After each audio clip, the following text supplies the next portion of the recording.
Are you living in a computer simulation? This was the title of the philosopher Nick Bostrom's now iconic paper. Published in 2003, Bostrom's ideas sent shockwaves through the academic world, through popular culture, and even religion. His paper suggested that more than a remote and whimsical prospect, there is a serious possibility that we and our entire reality are the simulation of an advanced civilization.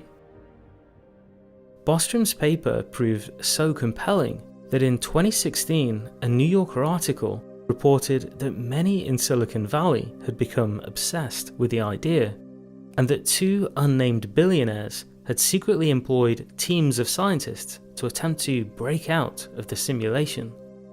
Technology magnate Elon Musk has also been public about his personal fascination with this idea, including his conviction that the probability that we are living in base reality is 1 in billions. So why have prominent individuals, scientists and philosophers taken seriously this seemingly bizarre possibility? Is it true? And what might it mean? With the use of ever more powerful and sophisticated computers, over the last 50 years, humans have created ever more realistic virtual worlds. As far as anyone can presently tell, there is nothing which stands in the way of these simulated realities continuing to improve forever.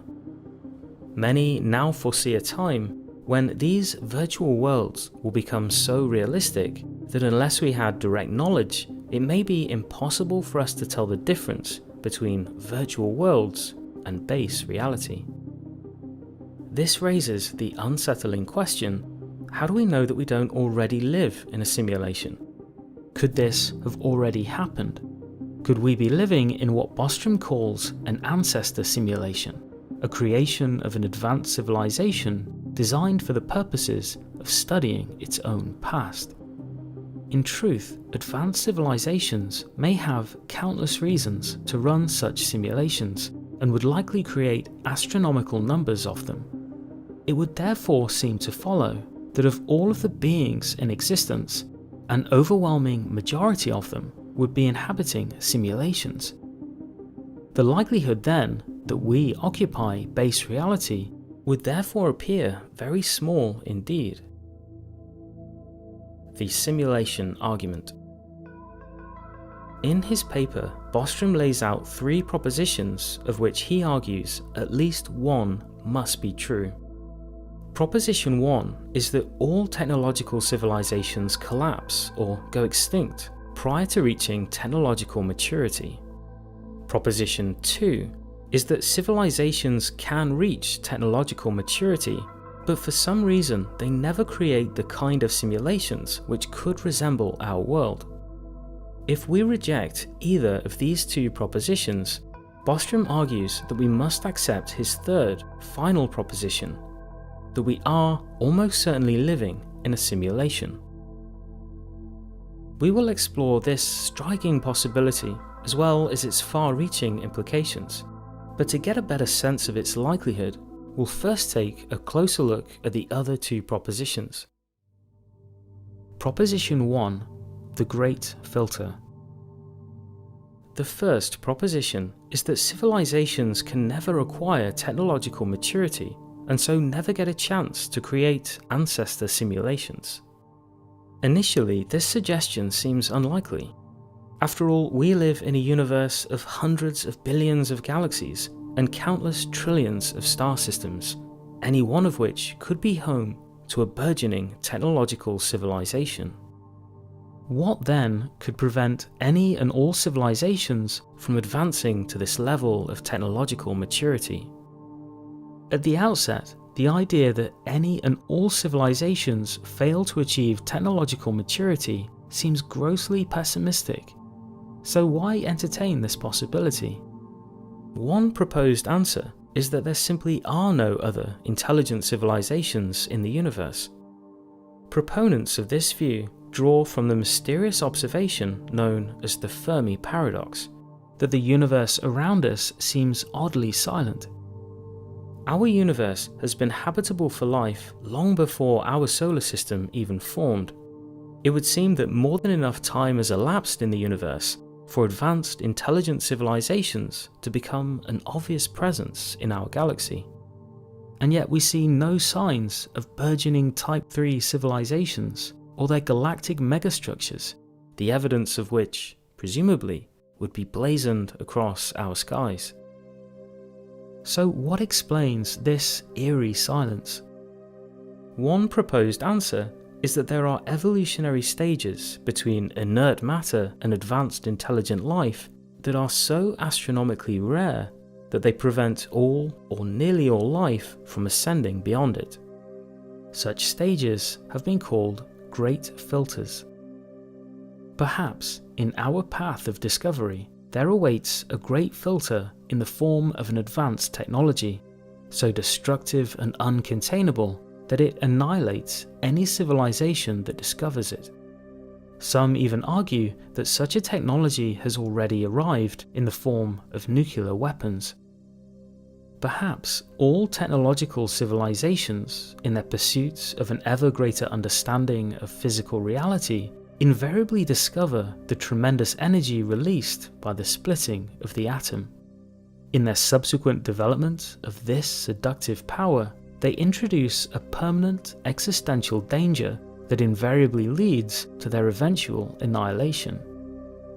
If it is true that this or some other technology poses an assured existential catastrophe, then ancestor simulations might never come into existence. If all intelligent civilizations are doomed to destroy themselves, then the good news is that we probably do live in base reality, the real world. The bad news, however, is that we're probably not far off from destroying ourselves. But a great filter could also exist behind us, perhaps in the very genesis of life itself.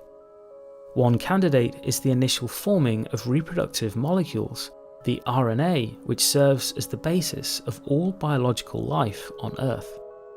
It has been suggested that as a result of random molecular collisions, the formation of RNA could be astronomically unlikely, in which case intelligent technological civilizations could be so rare that we could conceivably be the only one in existence. To many, including myself, this is an astonishing claim, and we are right to be skeptical. After all, the Great Filter hypothesis was informed by the Fermi paradox, and yet many believe that the Fermi paradox is ultimately misleading. Evidence of other civilizations could be far subtler than we first imagine. Consider that if intelligent life evolves just once in every 10 million galaxies, there would still be thousands of advanced civilizations, utterly undetectable by us, yet any number of which could be creating countless simulations. Maybe our descendants will build a Matryoshka brain, a stellar megastructure that surrounds the Sun and uses its energy to create immense computational power. Such structures could conceivably run astronomical numbers of simulations, and yet a Matryoshka brain could be all but invisible to its galactic neighbours. The universe, while very ancient from our perspective, is in fact at an extremely early stage in its overall habitability for life. At some 14 billion years old, the universe will remain habitable for much, much longer. Some stars will live for trillions of years, many times the current age of the universe. There will also be many generations of such long-lived stars. Given that intelligent life has emerged at least once at this very early moment in the universe's existence, there would therefore seem a good chance of other civilizations emerging in its vast future. And as this relates to the simulation argument, it matters not that from our perspective, those civilizations could exist in the future, because we could very well be simulations of their ancient past. For our present purposes, all that matters is the possibility of their eventual existence. Proposition 2. No simulations. We'll now move on to Bostrom's second proposition, that civilizations can reach technological maturity, and yet in spite of this, they never author simulations which could resemble our world. As with the first proposition, at first glance this appears very unlikely indeed. Presumably, simulations would allow their creators to explore a vast range of questions: scientific, sociological, cosmological, even philosophical. Such simulations would serve as advanced laboratories, probing questions that could well be inconceivable to minds like ours. In many respects, simulations would be the ultimate theory testers, because the architects would have total control over all of the conditions within. Given the vast utility of such simulations, we are left wondering what plausible reasons could prevent civilizations from creating them. One possibility is that simulations of a kind which could resemble our world are impossible. Given the advancing realism of our own simulated worlds, this proposition too seems unlikely. So why take it seriously? There are at least two reasons why true ancestor simulations could be impossible. The first reason is that simulating a universe like ours would be computationally impossible, because simulating every fine-grained detail, from the level of probabilistic subatomic particles to massive galaxies, would be so computationally expensive that it would be unobtainable for even the most advanced technological civilization.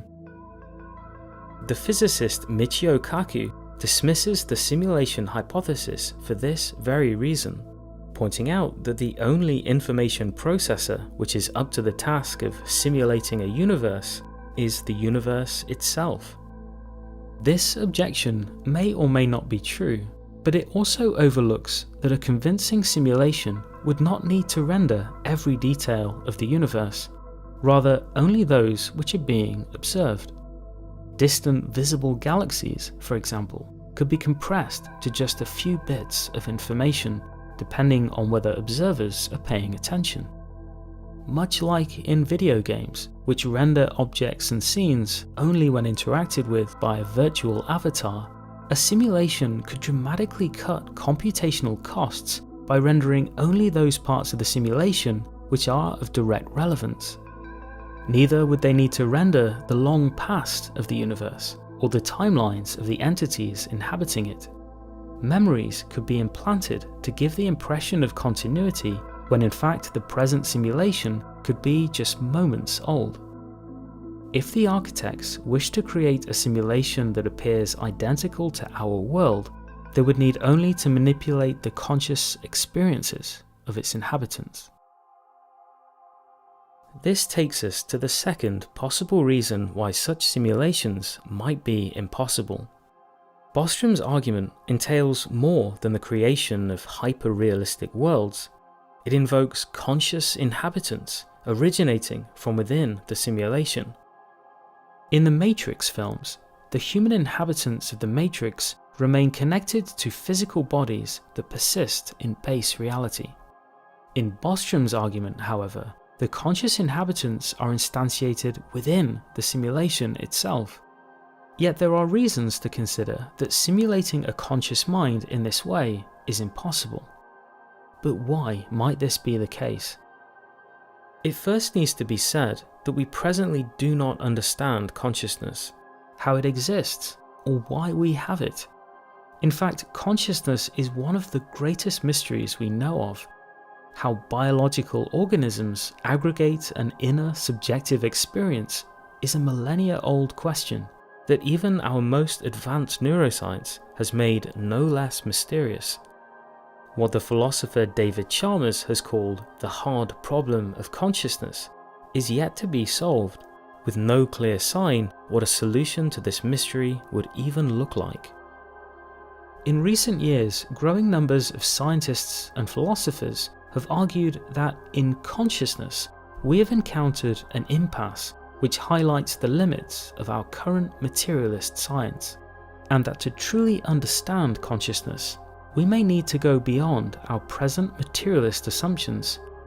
In fact, Chalmers and several other academics argue that we should take seriously the possibility that consciousness is in fact a kind of fundamental property which science must eventually expand to include. If you can't explain consciousness in terms of the existing fundamentals, space, time, mass, charge, then as a matter of logic, you need to expand the list. The natural thing to do is to postulate consciousness itself as something fundamental, a fundamental building block of nature. While this may or may not be true, it could also be the case that digital simulations are simply the wrong kind of substrate on which to instantiate consciousness. For example, that the digital language of computation is at its basis purely syntactic. The interior semantic qualities unique to consciousness may lie forever beyond what can be realized by digital computation. Digital simulations might be able to create a behaviorally identical representation of a mind, but whether or not these simulations could acquire the interior quality of consciousness remains an open question. Recall that Bostrom's argument centers on our being in a computer simulation. But if, as the neuroscientist Christoph Koch has put it, consciousness cannot be computed, then as unmistakably conscious beings, we could not be living in a computer simulation.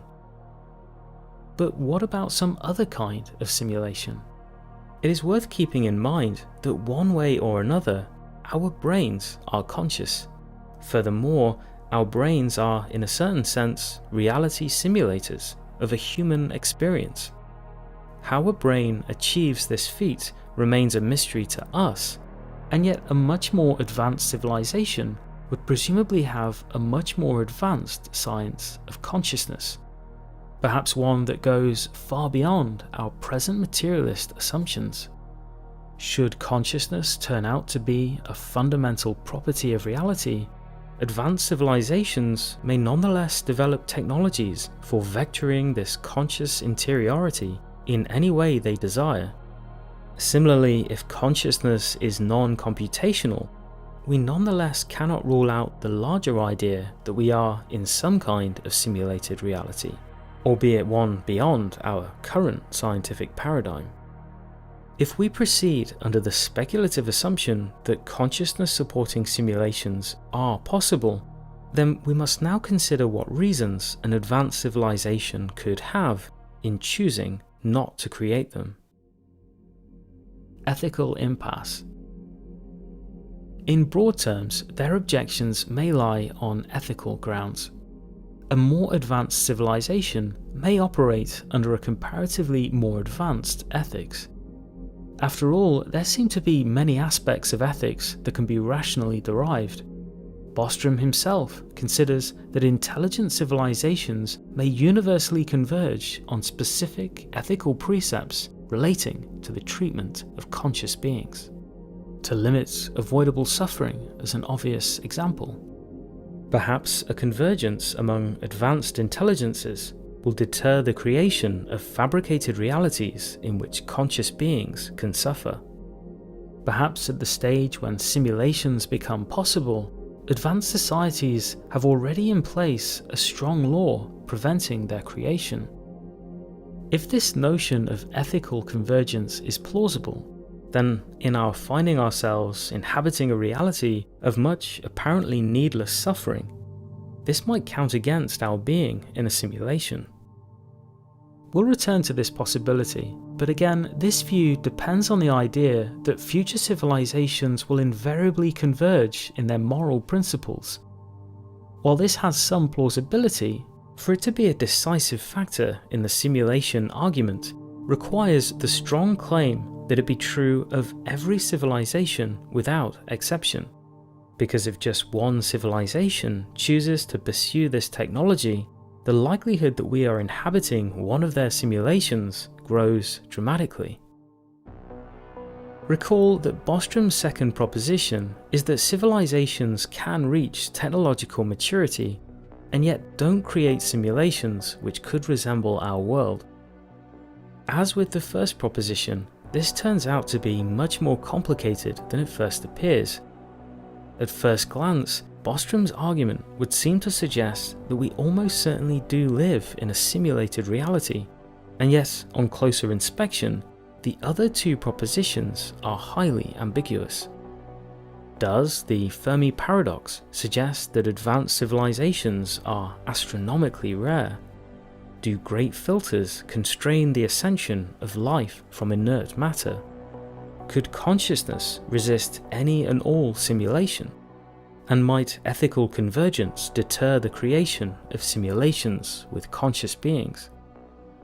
Bostrom himself makes light of these ambiguities, and so assigns a roughly even probability between his three propositions. As he puts it, quote, "In the dark forest of our current ignorance, it seems sensible to apportion one's credence roughly evenly between 1, 2, and 3. End quote. It would seem that Elon Musk's startling claim that the chances we live in base reality are 1 in billions can be replaced by a much more conservative 1 in 3, a real possibility that we should nonetheless take very seriously. So let us then take seriously this possibility that we do live in a simulation. What would be the broader implications? What might it mean for us? A simulated reality. It is sometimes implied that if we do live in a simulation, then we inhabit a fake world, a meaningless existence trapped in a counterfeit reality. But if the simulation hypothesis is correct, we might equally view this as a further discovery that reality is far stranger, subtler, and deeper than we previously imagined. That intelligence gives rise to nested realities. As opposed to living in a fake world of fake experiences, we could see ourselves as inhabiting the inward fractal growth of reality itself. If we are simulated minds, we are nonetheless unmistakably conscious. After all, consciousness, as the philosopher René Descartes famously observed, is the one thing in reality that can never be doubted. A conscious, simulated mind, if such a thing is possible, would nevertheless be a real mind with real experiences, and would therefore be an unmistakably real vector of moral and ethical significance. Our experiences would matter as much as any experience in base reality.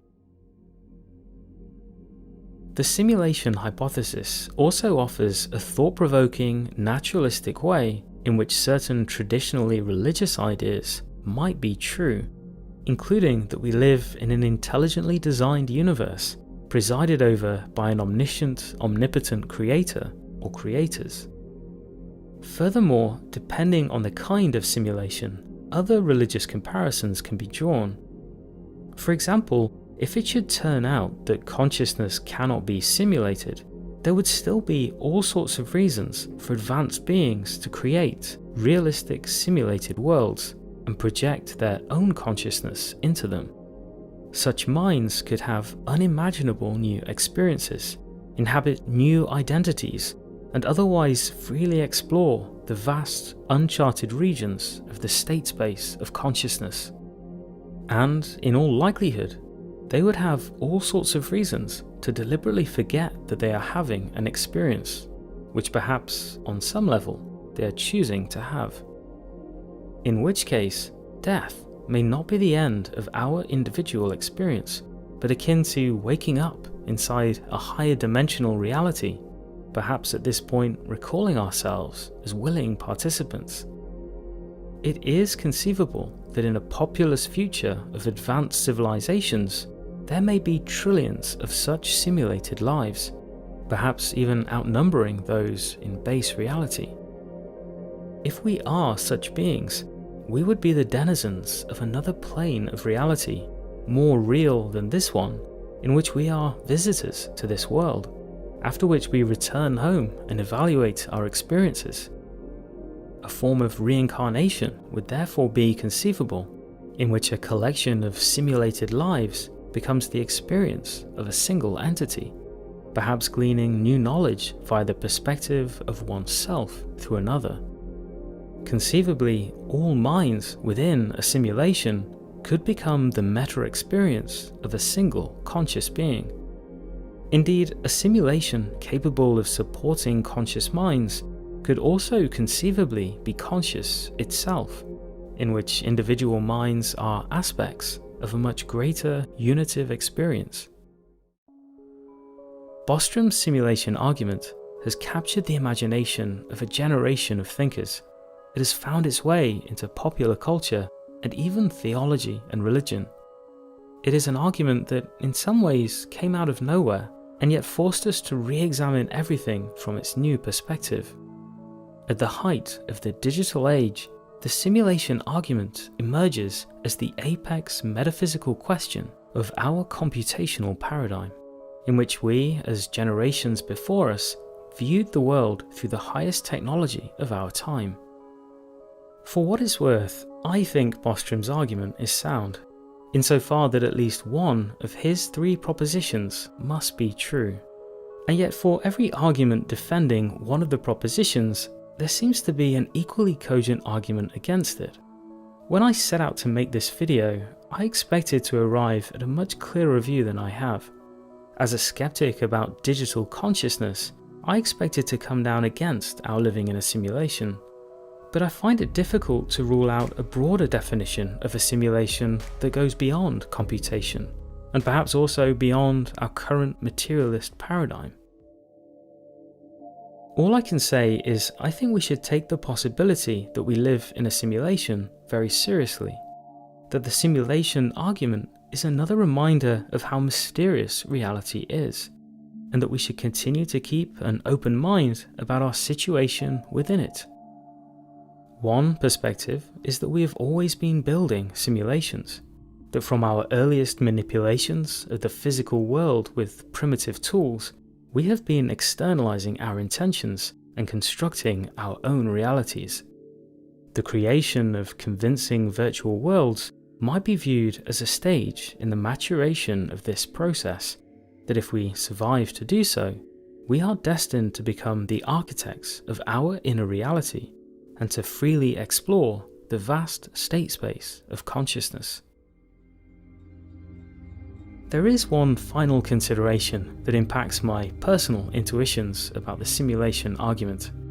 It is that we live in a profoundly unique moment in the history of our civilization, in which for the first time we have acquired the technological power sufficient to destroy ourselves, and yet without the wisdom to ensure that we don't. One way or another, this period will be comparatively short, a few centuries at most.